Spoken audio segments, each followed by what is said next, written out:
So guys, हमारा fundamental का जो क्लासेस था, टॉपिक्स था, वो सारा कवर हो गया है। From today onwards we are diving into technical analysis, जहाँ पे हम लोग चार्ट्स को कैसे हमें टेक्निकली रीड करना है, कैसे हम लोग इंपॉर्टेंट लेवल्स को फाइंड आउट कर सकते हैं, कैसे हम लोग समझ सकते हैं कि प्राइस अब यहाँ से कहाँ मूव करेगा। है ना? It's all about technical analysis. तो जो हम लोग आज के सेशन में सीखेंगे, यहाँ से हम लोग जितनी भी चीज़ें सीखेंगे सारी की सारी टेक्निकल एनालिसिस के रिगार्डिंग ही होगी। ठीक है? तो असली ट्रेडिंग, असली चार्ट एनालिसिस यहाँ से शुरू हो रहा है। तो काइंडली अपने फोकस को बनाए रखिएगा। एंड कोई भी डाउट होता है, क्वेश्चन होता है, तो आप विदाउट एनी एनी हेजिटेशन आप पूछ सकते हो, क्लियर कर सकते हो। ओके। सो जब आपने देखा होगा कि बहुत सारे लोग पहले के टाइम पे कैसे ट्रेड किया करते थे, अगर मैं आपको बताऊं तो आप देख रहे हो कि जैसे ये गोल्ड का लाइव चार्ट चल रहा है ना? पहले के टाइम पे लोग कुछ इस तरीके से चार्ट्स को देखा करते थे, उसको बोला जाता था लाइन चार्ट। लाइन चार्ट आप देख पा रहे हो, लाइन चार्ट है। मैं एक बार इसको ऑफ कर दूं। ये लाइन चार्ट बना हुआ है ना? लाइंस बनी हुई है। प्राइस देखो, जब जब प्राइस ऊपर जा रहा है तो ये लाइन ऊपर जा रहा है, जब प्राइस नीचे गिर रहा है तो ये लाइन नीचे की तरफ आ जा रहा है। इसको प्लॉट किया गया है प्राइस वर्सेस टाइम के अगेंस्ट।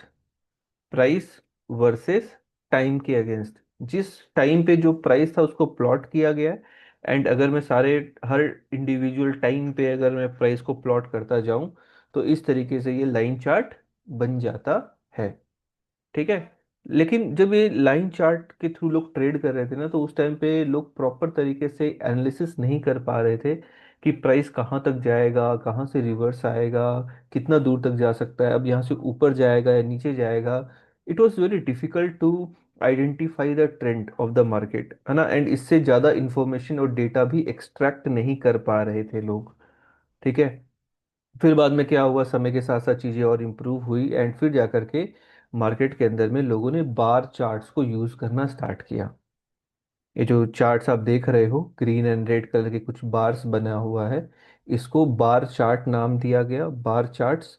एंड इसको लोगों ने यूज़ करना स्टार्ट किया। ठीक है? इसको लोग यूज़ कर रहे थे, लेकिन इससे भी कोई प्रॉपर क्लैरिटी हमें नहीं मिल पा रही थी, कोई प्रॉपर इंफॉर्मेशन डेटा नहीं मिल पा रहा था कि कैसे हम लोग एनालिसिस करें कि प्राइस अब यहाँ से कहाँ जा सकता है। ठीक है? तो इस तरीके की चीजें चल रही थी। तो फिर बाद में क्या हुआ कि जापानीज लोग हमेशा प्रॉब्लम का सॉल्यूशन लेकर के आते हैं, एंड उन्होंने एक type of chart pattern launch किया, उसको बोला जाता है candle stick chart pattern. Candle sticks, ये जो देख रहे हैं आप, ब्लू कलर का बना हुआ है। जनरली इसका colour green and sorry red होता है। हमने ब्लू एंड ब्लैक बना के रखा है फॉर बेटर विजुअल रिप्रेजेंटेशन। है ना? तो जनरली ब्लू को आप कंसिडर करना ग्रीन, है ना? एंड ब्लैक जो है वो है red, that is equivalent to red. Okay. तो यहाँ पे क्या हुआ कि जापानीज लोगों ने कैंडलस्टिक चार्ट्स को लेकर के आए कि जिसके थ्रू बहुत सारा डेटा, बहुत सारी इंफॉर्मेशन हम लोग एक्सट्रैक्ट कर सकते हैं। एंड इसके थ्रू ही आज के टाइम पे आप बोल सकते हो अप्रोक्सीमेटली 90% ट्रेडर्स इन्हीं चार्ट पैटर्न्स को यूज करके ट्रेड करते हैं। The retail trader like us इन्हीं चार्ट पैटर्न्स के थ्रू ट्रेड करते हैं, इन्हीं चार्ट पैटर्न्स पे एनालिसिस करते हैं। एंड देखो, एक छोटा सा एनालिसिस मैं आपको दिखाता हूँ जो मैंने दोपहर में किया था गोल्ड के अंदर में। तो ये रहा, देखो। है ना? मैंने यहाँ पे एक जोन बनाया हुआ था कि हाँ प्राइस यहाँ पे आएगा तो यहाँ से एक अच्छा बाउंस मिलेगा, सपोर्ट लेगा। एंड देखो एग्जैक्ट प्राइस यहाँ से आया, एंड फिर मूव करना स्टार्ट किया। एक छोटी सी लाइन हमने ऐसे ड्रॉ करके रखी हुई जिसको मैं एक्सटेंड करूँ। तो अब देखो कितना सुंदर तरीके से प्राइस ने क्या किया। प्राइस ने इस लाइन को ब्रेक किया, फिर इसको टेस्ट किया, एंड देखो कितना अच्छा मूव दिया यहाँ पे। है ना? कुछ एनालिसिस हमने दोपहर में ऐसे करी थी, एंड इसको देख करके हमने ट्रेड प्लान किया था अभी गोल्ड के अंदर में। एंड बहुत ही सुंदर मूव हमने यहाँ तक कैप्चर किया था। यहाँ तक का मूव हमने कैप्चर किया था। ठीक है? 4307 के राउंड में हमने अपने प्रॉफिट्स को बुक किया। ठीक है? तो इसके पीछे की चीजें हमें समझनी है कि हाँ ये कैंडल्स बनती कैसे है, इसको हम लोग कैसे रीड कर पाएंगे। एंड ट्रस्ट मी गाइस, इस कैंडल्स की लैंग्वेज को अगर आपने पढ़ना सीख लिया, कैंडल्स की बात को, है ना, कि ये क्या बोलना चाह रहा है, ये चार्ट्स क्या बोलना चाह रहे हैं, जाएगा तो कहाँ तक जाएगा, एक कैंडल के अंदर में क्या चल रहा है ना। अगर आपने इन चीज़ों को समझना, देखना और समझना स्टार्ट कर दिया, तो ट्रस्ट मी गाइस, आप एक मनी मेकिंग मशीन आप बना लोगे, जिसके थ्रू आप डॉलर्स के अंदर में अर्न कर रहे होंगे। इन कैंडल्स को हमें समझना है। तो सबसे पहले हम लोग समझेंगे कि कैंडल के फॉर्मेशन के पीछे की साइकोलॉजी क्या होती है। कैंडल के फॉर्मेशन के पीछे की साइकोलॉजी क्या होती है, फिर हम लोग सीखेंगे चार्ट्स मूव कैसे करते हैं, प्राइस मूव कैसे करता है, कौन मूव करवाता है प्राइस। ये सारी चीज़ों को हम लोग आज समझने वाले हैं। ठीक है, तो सबसे पहले हम लोग कैंडल की साइकोलॉजी को अगर समझने की कोशिश करें कि कैंडल की फॉर्मेशन कैसे होती है, तो अगर मैं देखूँ, ये ग्रीन कलर की बॉडी मैंने बनाया है, एंड इसको अगर मैं इस तरीके से लाइन ड्रॉ कर दूँ, तो आप देखो हर कैंडल के अंदर में दो पर्टिकुलर पार्ट होता है ना। दो पर्टिकुलर पार्ट होता है हर कैंडल के अंदर में, लाइक दिस, है ना। एक ग्रीन कैंडल हमने बनाया, पैरेलली चलो हम लोग एक रेड कैंडल भी बना लेते हैं।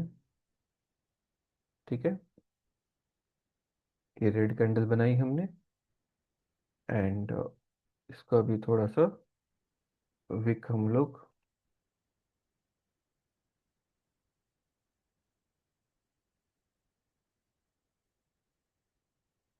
ये देखिए, कुछ इस तरीके से रेड कैंडल भी हमने बना लिया। तो सबसे पहली चीज हम लोग समझेंगे कि कोई भी जो कैंडल होता है ना, जैसे ये ग्रीन कैंडल है, ये रेड कैंडल है ना। कोई भी कैंडल का दो पार्ट होता है बेसिकली। कोई भी कैंडल जो होती है उसका बेसिकली दो पार्ट होता है। पहला पार्ट अगर मैं आपको बताऊं, ये जो सॉलिड पार्ट आप देख पा रहे हो, है ना, ये जो सॉलिड पार्ट आप देख पा रहे हो कोई भी कैंडल के अंदर में, देखो यहाँ पे, देखो ये सॉलिड पार्ट है ना। ये देखो ऊपर विक्स बन रही है, जो ये सॉलिड पार्ट है, इसको नाम दिया गया है, इसको बोलते हैं हम लोग बॉडी। क्या बोलते हैं? बॉडी बोला जाता है इसको। एंड ये जो पार्ट आप देख पा रहे हो, ये जो लाइन वाला पार्ट आप देख पा रहे हो कैंडल के ऊपर नीचे, है ना, इसको इसको नाम दिया जाता है विक्स। बोलने वाले इसको विक्स भी बोलते हैं, बोलने वाले इसको शैडो भी बोलते हैं, एंड बोलने वाले इसको टेल भी बोलते हैं। ठीक है, अलग अलग नाम से लोग इसको रिप्रेजेंट करते हैं, बट हम लोग विक्स नाम यूज करते हैं कि हाँ, ये विक्स है कैंडल का। ठीक है, तो कोई भी कैंडल का दो पार्ट होता है, एक होता है बॉडी, एक होता है Vicks.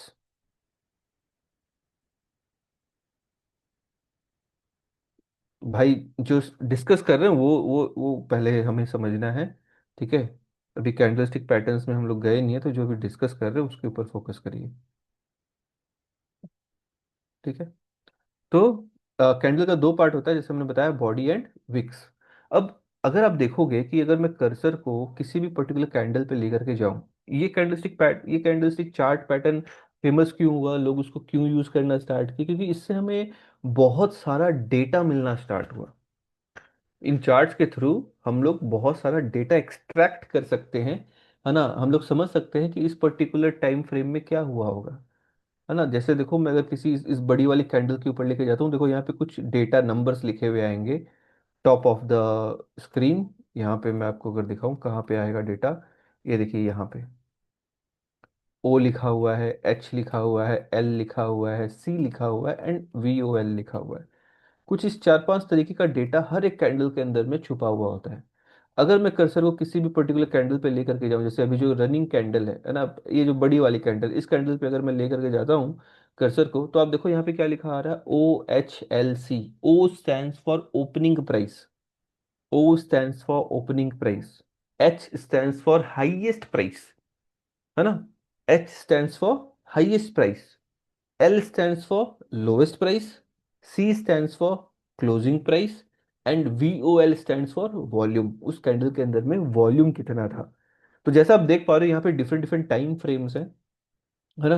1 second, 5 second, 10 second, 1 minute, 2 minute, 3 minute, 5 minute, 10 minute, 1 घंटा, 2 घंटा, 3 घंटा, 4 घंटा, एक दिन, एक सप्ताह, एक महीना, 3 महीना, 6 महीना, एक साल, है ना। तो ये जो टाइम फ्रेम है, अगर मैं इसको सेलेक्ट करता हूँ, जैसे अभी 5 मिनट पे सेलेक्ट किया हुआ है, तो हर एक कैंडल हमें क्या बता रहा है, 5 मिनट की स्टोरी बता रहा है। ये जो कैंडल्स होती है ना, ये कैंडल्स आप बोल सकते हो, ये एक स्टोरी हमें बताती है of fight between bulls and bears. Market के अंदर में हर मोमेंट, हर सेकंड, हर पल बुल्स एंड बेयर्स के अंदर में फाइट हो रही है। बुल्स चाहते हैं मैं प्राइस को अपने एंड में ऊपर की तरफ लेके चला जाऊं, है ना, प्राइस को ऊपर लेके जाए, है ना। एंड बेयर्स चाहते हैं कि वो प्राइस को नीचे लेकर के आए। समझे? अगर मैं बताऊं तो जो बुल्स है, बुल्स क्या चाहते हैं हमेशा कि प्राइस को ऊपर लेकर के जाए। अब आप बोलोगे सर प्राइस ऊपर जाता है तो उसको बुल्स ही क्यों बोलते हैं, बुलिश ही क्यों बोलते हैं, है ना, टाइग्रिश क्यों नहीं बोलते, लॉयन का नाम क्यों नहीं है, बुल्स का नाम क्यों है? क्योंकि बुल्स जब सामने वाले पे अटैक करता है तो उसका तरीका क्या है, अपना सर नीचे करके सामने वाले को अपने हॉर्न्स में अटका करके ऊपर की तरफ उछाल देता है ना। सर नीचे करता है, सामने वाले पे अटैक करता है एंड नीचे से ऊपर की तरफ उछालता है। दैट इज वाई जब प्राइस ऊपर की तरफ जाता है तो हम लोग उसको बुलिश मोमेंटम बोलते हैं। एंड इन सेम वेज जब प्राइस नीचे की तरफ गिरता है हम लोग उसको बियरिश मूव बोलते हैं। बियरिश, बेयर्स का नाम यहाँ पे यूज किया गया है। क्यों यूज किया गया है बेयर्स को यहाँ पे? क्योंकि बेयर्स का अटैक करने का तरीका क्या है कि वो अपने पंजों से सामने वाले पे अटैक करता है एंड उसको नीचे की तरफ ड्रैग करता है, एंड उसको नीचे की तरफ ड्रैग करता है। दैट इज वाई जब प्राइस ऊपर जा रहा है हम लोग उसको बुलिश मोमेंटम बोलते हैं, एंड जब प्राइस नीचे गिर रहा होता है हम लोग उसको बियरिश मोमेंटम बोलते हैं। ठीक है? यहां तक के पॉइंट समझ में आया आप सभी को? यहां तक की सारी बातें समझ में आई अभी तक जो हमने बात किया? कैंडलस्टिक पैटर्न्स क्यों फेमस है, कैंडलस्टिक चार्ट्स क्यों लोग यूज करते हैं? क्योंकि इसके थ्रू हमें बहुत ज़्यादा डेटा इंफॉर्मेशन पैटर्न्स मिलते हैं जिसको बहुत ही इजीली हम लोग लाइव मार्केट के अंदर में ट्रेड कर सकते हैं। Got it? कंफर्म करेंगे अगर बातें समझ में आ रही है, आप लोग मेरे साथ में हो तो।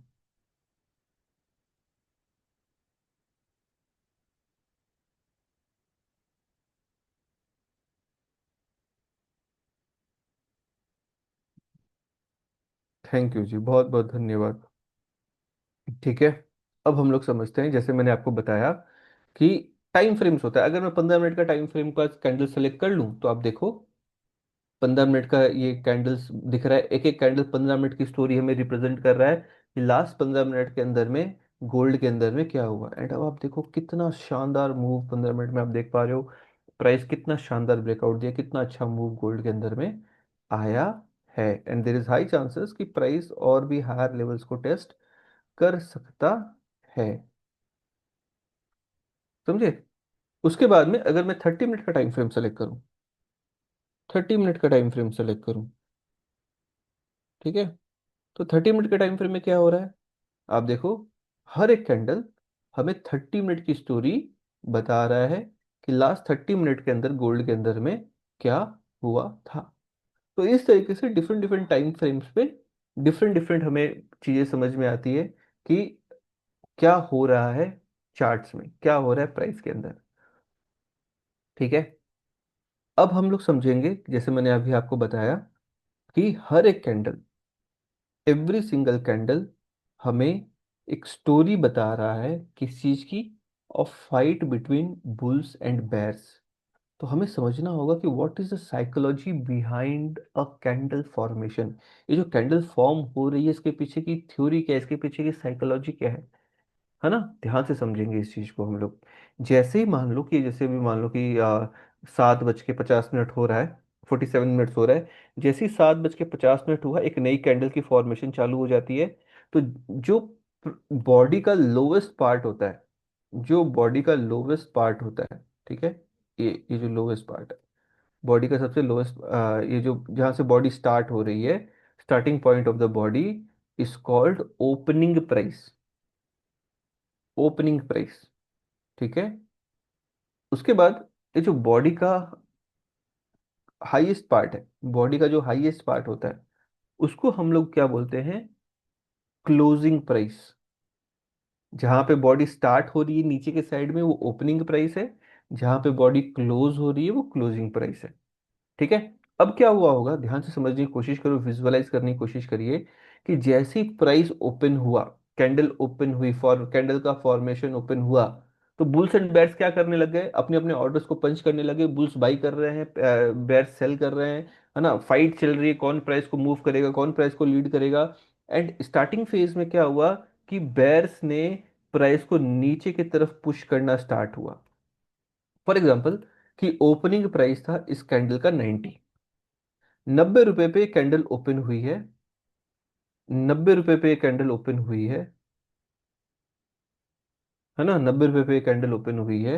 एंड मान के चलते हैं हम लोग, गोल्ड यार फोमो दे रहा है अब, the way gold is moving like crazy. ठीक है, तो कोई बात नहीं, बहुत मूवमेंट्स आते हैं मार्केट के अंदर में, एंड आपको सारे मूवमेंट्स कैप्चर करने की जरूरत नहीं है। ऐसा कुछ कंपलसरी नहीं कि आपको सारे ट्रेड में ही रहना जरूरी है।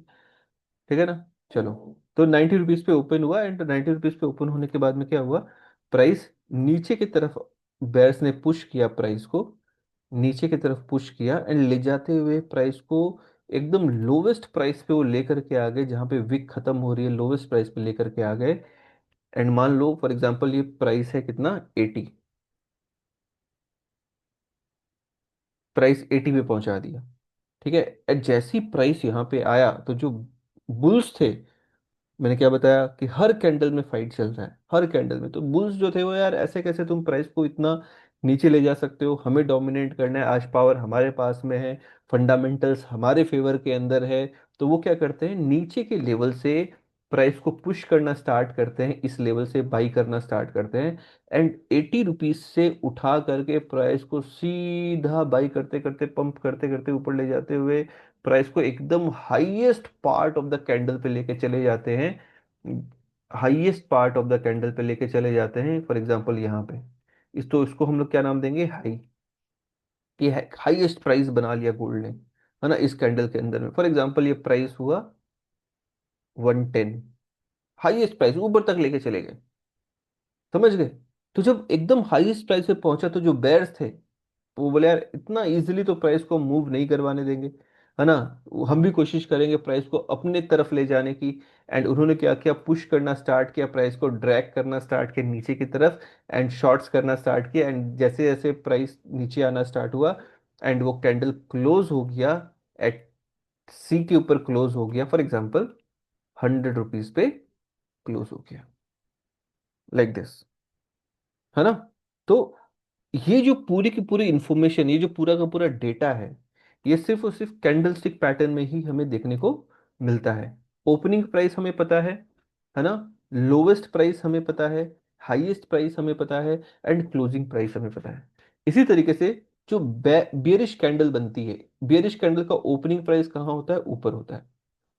इसमें क्या है, प्राइस नीचे से ऊपर जा रहा है ना, एंड बेरिश कैंडल में क्या हो रहा है, प्राइस ऊपर से नीचे की तरफ गिरता है, समझे। तो इसलिए ओपनिंग प्राइस इसमें ऊपर होती है, क्लोजिंग प्राइस जहां पे बॉडी क्लोज हो रहा है, ये रहा हाईएस्ट प्राइस, एंड ये रहा लोवेस्ट प्राइस। तो this is how a candle is form, कि मार्केट के अंदर में सिर्फ एक ही चीज है, क्या, बुल्स एंड बेयर्स की लड़ाई।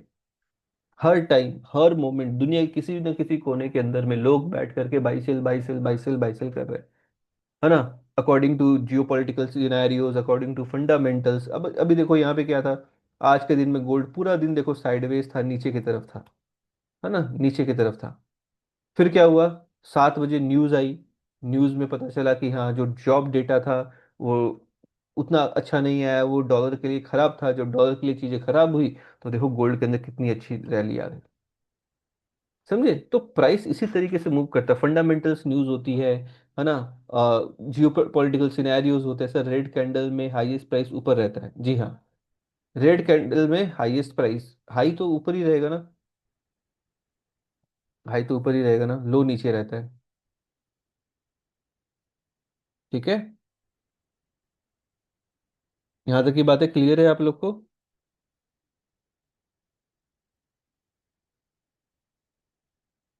सभी लोग कंफर्म करेंगे।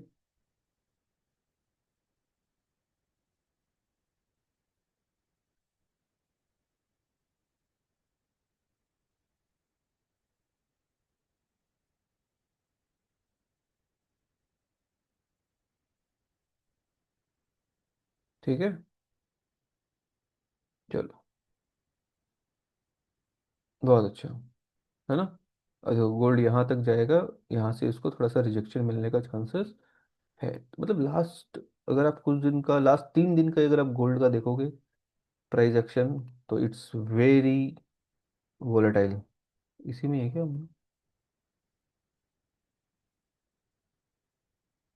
है ना, बहुत वोलेटाइल है।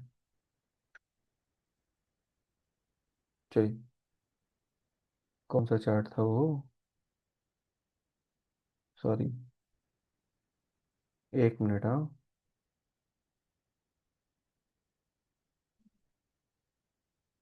कैंडल्स कहाँ गई हमारी, किसमें बनाया था?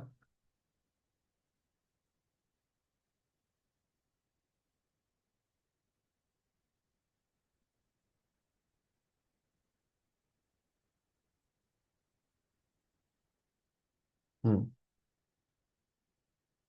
ठीक है, तो इस तरीके से प्राइस गाइस मूव करता है, जो हमने समझा कि गोल्ड का, सॉरी, कैंडल्स का फॉर्मेशन कैसे होता है, ये हमने समझा। ठीक है, अब हम लोग समझेंगे the most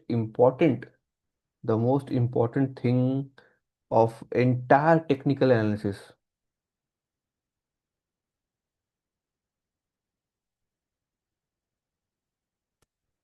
the most important thing of entire technical analysis, how price moves. Price move कैसे करता है ना?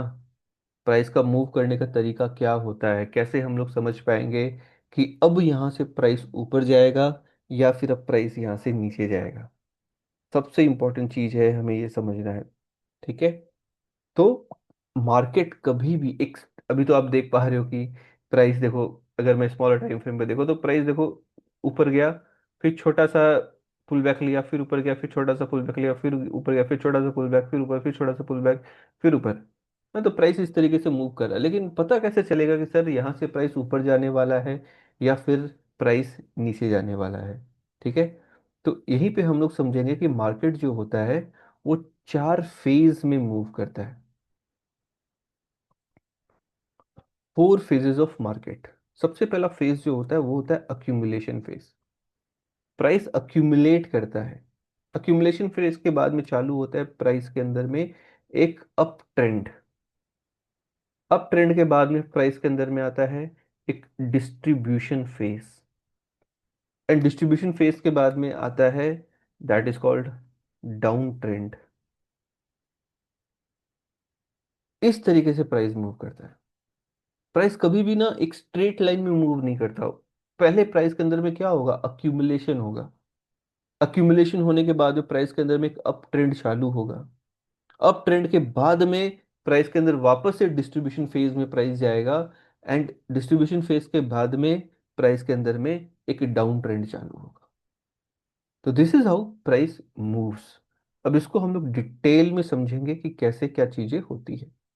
ठीक है, फॉर एग्जाम्पल कि प्राइस यहाँ से यहाँ की तरफ गिर, यहाँ पे है अभी प्राइस, गिरते गिरते प्राइस कहाँ आ गया, एक पर्टिकुलर लेवल पे आ गया। कौन सा वो पर्टिकुलर लेवल है? फॉर एग्जांपल मैं मार्क करूँ अगर, मान लो 4290। ठीक है, एक लेवल हमने मार्क किया है कि प्राइस ऊपर से गिरते गिरते कहाँ पे आ गया, 4290, जैसा कि कल के दिन में भी हुआ था कि प्राइस यहाँ से गिरते गिरते इस लेवल पे आ गया था। ठीक है, तो इसी तरीके से हम लोग मानते हैं कि प्राइस क्या हुआ कि यहाँ से गिरते गिरते इस पर्टिकुलर 4290 के लेवल पे आ गया। जब ये 4290 लेवल पे आया, है ना, तो जो बेयर्स थे, जो कंटिन्यूअसली इसको सेल कर करके यहाँ पे प्राइस को गिरा दिए थे, यहाँ तक लेके आ चुके थे, उनका कॉन्फिडेंस लेवल कैसा है? उनका कॉन्फिडेंस लेवल है कि एकदम गिरा देंगे, पूरा क्रैश करवा देंगे। है ना, बेयर्स हमेशा यही सोचते हैं कि मार्केट को क्रैश करवा दे। है ना, चाहे वो गोल्ड हो, स्टॉक मार्केट हो, हमेशा सोचते हैं गिरते हुए मार्केट में वो पैसा बनाने के बारे में सोचते हैं। और जो सेलिंग जो आती है वो बहुत फास्ट आती है। सेलिंग जो आती है कभी भी, वो पैनिक सेलिंग आती है। पैनिक बाइंग नहीं होता है, पैनिक सेलिंग होता है। तो जब मार्केट गिरता है ना, बहुत फास्ट गिरता है मार्केट। स्लो चढ़ने में इट्स जस्ट लाइक, जब प्राइस ऊपर जाता है तो वो एलिवेटर से जा रहा है, एंड जब प्राइस गिरता है तो लिफ्ट में आता है ना। टू फास्ट सेलिंग, बहुत फास्ट आती है। तो जो बेयर्स नेचर के लोग होते हैं, वो गिरते हुए मार्केट में पैसा बनाना पसंद करते हैं। तो जब मार्केट गिर गिर के इस लेवल पे आ गया, तो ये क्या सोच रहे थे, और गिरा देंगे प्राइस को। लेकिन यहाँ पे एक बुल एंटर करता है, स्मार्ट मनी। है ना, इसके अकॉर्डिंग गोल्ड का ये जो 4290 का जो प्राइस है, ये एक बहुत ही फेयर प्राइस है। And there is high chances according to global scenarios, fundamental analysis, कि यार इससे अच्छा भाव इसको नहीं मिलेगा। And he decided to jump in at this level. He decided to jump in at this level, कि मैं यहां से बाई करूंगा गोल्ड को। एंड इसने अपना पॉकेट पर्स बनाया कितने का? 10,000 CR।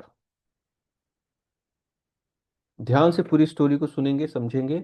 बहुत ही इंटरेस्टिंग स्टोरी है, इससे आपको पूरी की पूरी पिक्चर समझ में आएगी। 10,000 CR का इसने अपना वॉलेट बनाया कि मेरे को 10,000 करोड़ का गोल्ड बाइंग करना है एट दिस पर्टिकुलर लेवल, 4290 के भाव के आसपास में। मेरे को $10,000 का गोल्ड बाई करना है। ठीक है।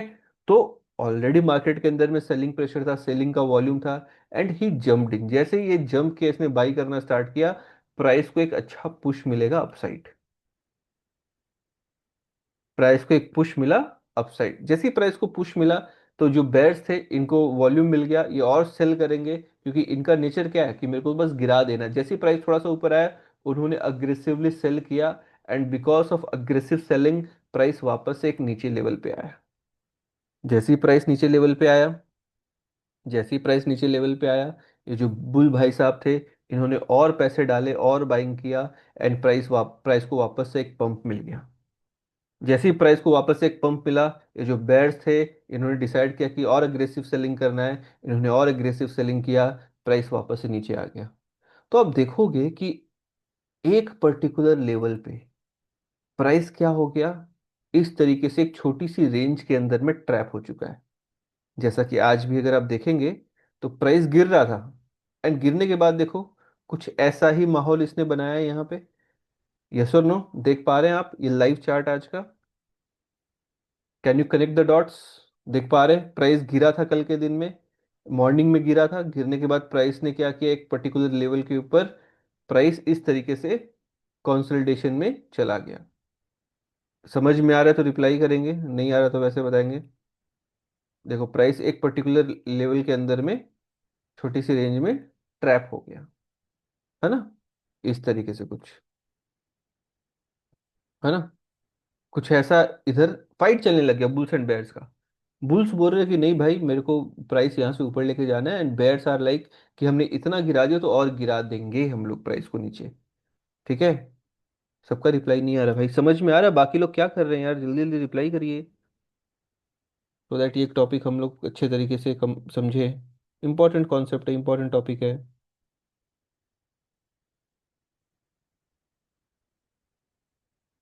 चलिए, थैंक यू। है ना? तो क्या हुआ कि प्राइस एक छोटी सी रेंज के अंदर, देखो एक छोटी सी रेंज रेंज के अंदर ऑसिलेट कर रहा है, ऊपर नीचे ऊपर नीचे ऊपर नीचे जा रहा है ना? तो हमने क्या करना है, सिंपली हम लोग इसको इस तरीके से एक छोटे से रेंज के अंदर ऐसे हम लोग टू लाइंस ड्रॉ, ये हम लोग सीखेंगे कैसे लाइंस को ड्रॉ करना है। अभी के लिए हम लोग समझेंगे कि प्राइस इस छोटी सी रेंज के अंदर में इस तरीके से ऑसिलेट कर रहा है। ठीक है। तो हम लोग इसको बोलेंगे नो ट्रेडिंग जोन। हम लोग फिनविज में इसको बोलते हैं नो ट्रेडिंग जोन, जिससे आपको हमेशा एक मैसेज जाए कि आपको कभी भी एक नॉर्मल रिटेल ट्रेडर के जैसे इसके अंदर बाई सेल नहीं करना है। नॉर्मल रिटेल ट्रेडर क्या करेगा, कुछ लोग इसमें बाई कर रहे होंगे, कुछ लोग इसमें सेल कर रहे होंगे, है ना? सबका अपना व्यू है, सबकी अपनी एनालिसिस है। कुछ लोग देखेंगे कि यहाँ से प्राइस ऊपर जाएगा, कुछ लोग देखेंगे प्राइस यहाँ से नीचे गिरेगा, एंड वो अपने हिसाब से बाई सेल कर रहे होंगे। लेकिन हमारे स्टूडेंट्स, एक स्मार्ट स्टूडेंट वो क्या करेगा, वो वेट करेगा मार्केट के डायरेक्शन पकड़ने का। वो कभी भी नो ट्रेडिंग जोन के अंदर जंप नहीं करता है। अगर मैं आपको बोलूं कि मार्केट प्लेस ये है, इतना बड़ा मार्केट है, तो आपका और मेरा ऑर्डर, आप और जो मैं ट्रेड कर रहे हैं, वो इतना भी रोल प्ले नहीं करता है। इतना भी, एक जो डॉट देख रहे हो मार्केट के अंदर में, इतना भी रोल प्ले नहीं करता है मार्केट के अंदर हमारा ऑर्डर, चाहे कितना बड़ा लॉट के साथ ट्रेड करो। क्योंकि असली खेल ये बैंक्स का है, असली खेल ये central banks, institutions, hedge funds का है। हमें तो बस क्या करना है, we are neither bulls nor bears. हम लोग ना ही बुल्स हैं, ना ही हम लोग बेयर्स हैं। हम लोग बस ट्रेडर हैं, है ना? अगर बुल्स डोमिनेट कर रहा है, हम लोग बुल्स के साइड हो जाएंगे। अगर बेयर्स डोमिनेट कर रहे हैं, हम लोग बेयर्स के साइड हो जाएंगे। That's it. We are traders, we are neither bulls nor bears. हमेशा इस चीज को क्लियर रखिए आप लोग। ठीक है। तो जो एवरेज लर्निंग, यूट्यूब लर्निंग वाले ट्रेडर्स है, वो इसमें बाई भी करेंगे, सेल भी करेंगे, है ना, कुछ भी पोजीशन बनाएंगे, एंड बस ट्रैप हो जाएंगे वो। एंड ये स्मार्ट मनी क्या कर रहा है, प्राइस को जैसे जैसे नीचे आ रहा है वो बाई करना स्टार्ट कर रहा है। थोड़ी देर बाद में ये जो बेयर्स भाई साहब था, इसको समझ में आ जाता है कि कोई बिग बुल स्टेप इन कर चुका है, एंड वो प्राइस को नीचे नहीं जाने दे रहा है, कि प्राइस गिर ही नहीं रहा, इतना सेल कर रहा है, प्राइस गिर ही नहीं रहा, है ना। तो ये क्या करेगा, ये जो एक्चुअल मेन बेयर है, ये अपनी सप्लाई को रिस्ट्रिक्ट कर देगा, लिमिटेड कर देगा, है ना। अब अगर सेल का सप्लाई नहीं मिलेगा, सेल का वॉल्यूम ही नहीं मिलेगा, तो ये बाई कहाँ से करेगा। अगर सेल का वॉल्यूम ही नहीं मिलेगा तो ये बाई कहाँ से करेगा, है ना। पॉइंट समझ में आ रहा है आप सभी को। अगर मार्केट के अंदर में सेल का वॉल्यूम ही नहीं रहेगा तो बाई कहाँ से होगा। Market is an equal some game. कोई सेल करेगा तभी जा करके आप बाई कर पाओगे। आप बाई करोगे कब, जब कोई ना कोई सेल करेगा। It's an equal some game. ये सेल ही नहीं कर रहा तो ये बाई कहाँ से करेगा। तो इसको समझ में आया कि मेरे को कुछ ना कुछ चाल चलना पड़ेगा। एंड ये क्या करता है, एक अचानक से, ध्यान से सुनना, अचानक से एक रेड कैंडल ऐसी मार्केट में बनाता है, लाइक दिस। अब आप मेरे को बताओ कि अगर प्राइस ऐसा है आपके सामने और रेड कैंडल बन गई, आप क्या करेंगे, बाई या सेल। एक नॉर्मल कॉमन सेंस क्या बोलता है, प्राइस गिर रहा था, होल्ड किया, फिर गिर रहा है, आप क्या करेंगे, बाई या सेल।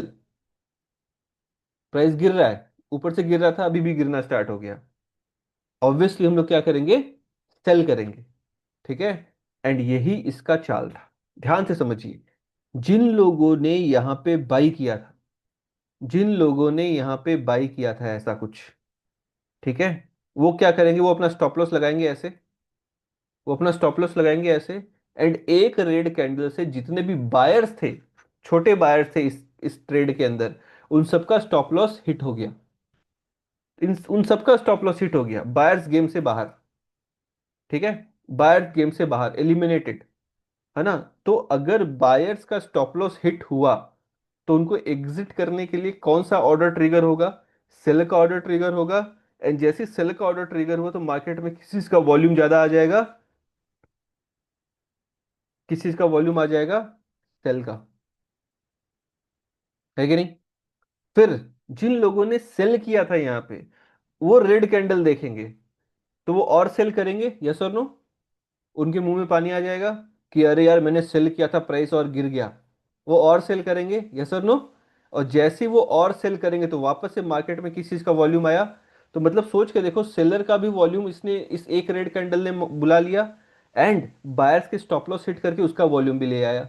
तो जैसे ही इसको बहुत ज्यादा सेल का वॉल्यूम मिला, जो कि ये चाहता था, एंड रिटेल ट्रेडर को मार्केट से निकाल दिया गया है, एंड ये क्या करेगा, अचानक से एक बड़ी सी ग्रीन कैंडल बनाएगा, like this, like this. Price वापस से रेंज में आ जाएगा, एंड थोड़े देर बाद में प्राइस इस तरीके से ब्रेक करेगा ऊपर की तरफ, एंड प्राइस ऊपर की तरफ निकल जाएगा, प्राइस ऊपर की तरफ निकल जाएगा, लाइक दिस। समझे। तो इसको बोलते हैं ट्रैपिंग, इसको बोलते हैं मैनिपुलेशन, इसको बोलते हैं फेक मूव, है ना। प्राइस क्या करता है, मार्केट, ये बिग बुल क्या करता है, एक रेड कैंडल बनाता है, जिससे मार्केट के अंदर में जो रिटेल ट्रेडर्स है वो ट्रैप हो जाते हैं। एंड फिर वापस से वेरी नेक्स्ट कैंडल, आप बोलो सर इसको आइडेंटिफाई कैसे करेंगे। आइडेंटिफाई करने का तरीका क्या है, कि डिफरेंट कलर की कैंडल बनेगी, अगली ही candle, it must be very next candle, दूसरी तीसरी नहीं, वेरी नेक्स्ट कैंडल। या फिर एक कैंडल बनेगी ऐसी, कैंडल है ये, एंड इसकी बहुत बड़ी टेल होगी, लाइक दिस, बहुत बड़ी इसकी टेल होगी। यानी कि प्राइस नीचे तक गया था, एंड सबका स्टॉप लॉस हिट किया, एंड करके वापस से रेंज के अंदर आ गया, एंड थोड़ी देर बाद में ही ऊपर की तरफ ब्रेकआउट आ जाएगा, थोड़ी देर बाद में ही ऊपर की तरफ ब्रेकआउट आ जाएगा। एंड इस ब्रेकआउट में भी जो कैंडल बन रही है, उस कैंडल का नाम है WRC, wide range candle, a candle with 90% body. उसी से ही हम लोग ब्रेकआउट कंसिडर करेंगे। अगर मान लो कोई कैंडल बनती है जिसका 90% से कम बॉडी है, तो हम लोग उसको अवॉइड करेंगे, यानी वो भी एक फेक मूव हो सकता है। अगर मान लो कैंडल बन रहा है ऐसा,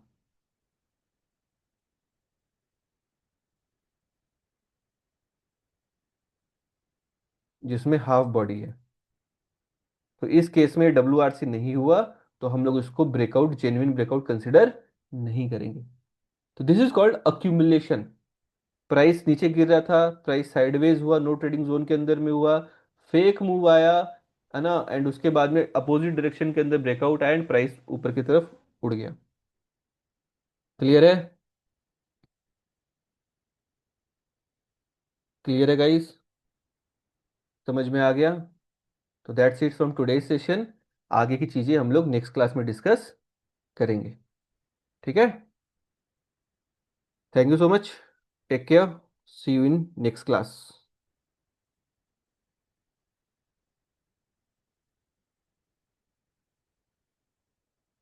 थैंक यू।